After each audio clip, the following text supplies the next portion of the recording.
नमस्कार,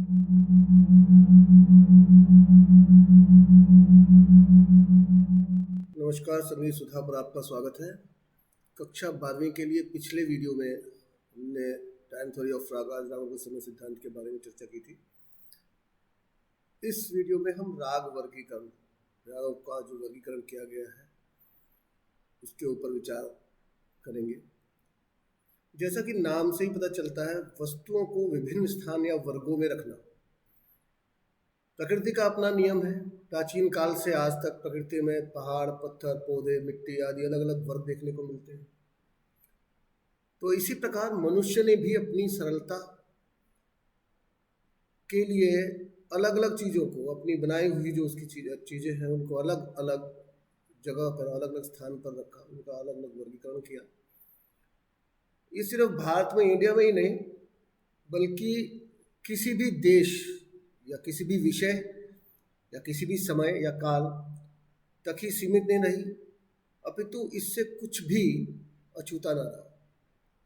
तो इस वजह से संगीत पर भी इसका भरपूर प्रभाव पड़ा, इसका प्रभाव संगीत पर देखने को मिला। फलस्वरूप संगीत शास्त्रियों ने इसको कई प्रकार से रागों का वर्गीकरण किया, जो कि पुरातन काल से, उनकी प्राचीन काल से चली आ रही है। कहा जा सकता है रागों को अलग अलग तरह से बांटने की प्रक्रिया प्राचीन काल से चली आ रही है और इसको 3 तरह से विभाजित किया गया। एक तो इसके अंतर्गत आता है प्राचीन काल, जो आदिकाल माना जा सकता है। उसके बाद मध्यकाल, जो बीच का काल है। तत्पश्चात आधुनिक काल, जो अभी प्रेजेंट टाइम में, जो आधुनिक समय में चल रहा है। इन 3 भागों में विभाजित किया गया। तो सर्वप्रथम हम प्राचीन काल को लेते हैं कि प्राचीन काल के अंतर्गत इसको किस किस तरह से विभाजित किया गया था राग वर्गीकरण को। तो इसमें सर्वप्रथम आता है जाति राग वर्गीकरण, फिर आता है ग्राम राग वर्गीकरण, फिर आता है 10 विधि राग वर्गीकरण, फिर शुद्ध, छायालग और संकीर्ण राग वर्गीकरण आते हैं। फिर मध्यकाल में आते हैं तो मध्यकाल में मेल राग वर्गीकरण, फिर शुद्ध, छायालग, संकीर्ण राग वर्गीकरण, फिर राग रागनी वर्गीकरण आता है। आधुनिक काल में शुद्ध, छायालग और संकीर्ण राग, राग रागनी, रागांग तथा थाट राग वर्गीकरण इत्यादि आते हैं। तो सर्वप्रथम हम शुरू करेंगे प्राचीन काल से। विद्यार्थियों, यह राग राग वर्गीकरण जो है, ये थोड़ा सा विस्तृत रूप से आपको जानना चाहिए। और पिछले वीडियो में जैसे कि रागों का समय सिद्धांत कुछ लंबा हो गया था, तो इस वजह से मैं क्या करूँगा, इस वीडियो में हम प्राचीन काल के जाति राग वर्गीकरण के ऊपर ही विचार करेंगे तथा इसके कई पार्ट्स यानी कि कई भाग हम कर देंगे, जिसके अंदर कि आप अलग अलग भागों को इकट्ठा करके फिर पूर्णतः इसको पूरा कर सकते हैं।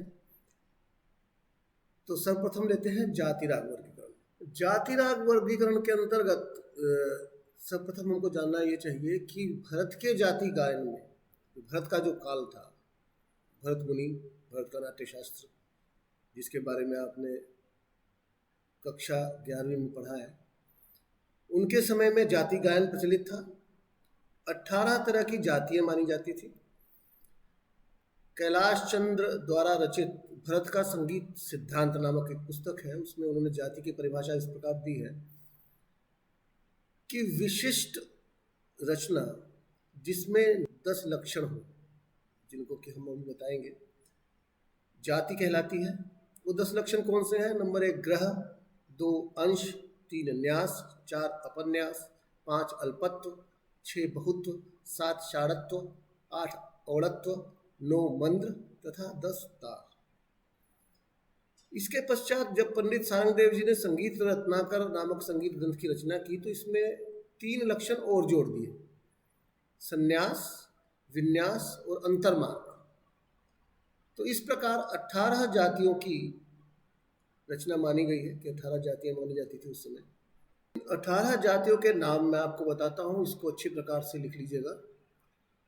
तो प्रथम थी शारजी, फिर आशरभी, फिर धैवती, फिर नैषादी, फिर षड्जोदिच्यवी, तत्पश्चात षड्ज कैशिकी, 7वीं है षड्ज मध्यमा, 8वीं गांधारी, 9वीं मध्यमा, 5वीं 10वीं नंबर पे है, 11वीं रक्तगंधारी, 12वीं गंधारोदित्यवा, 13वीं मध्यमोदित्यवा, 14वीं गंधार पंचमी, 15वीं नंदयंती, 16वीं कारमारवी, 17वीं आंद्री तथा 18वीं कैशिकी।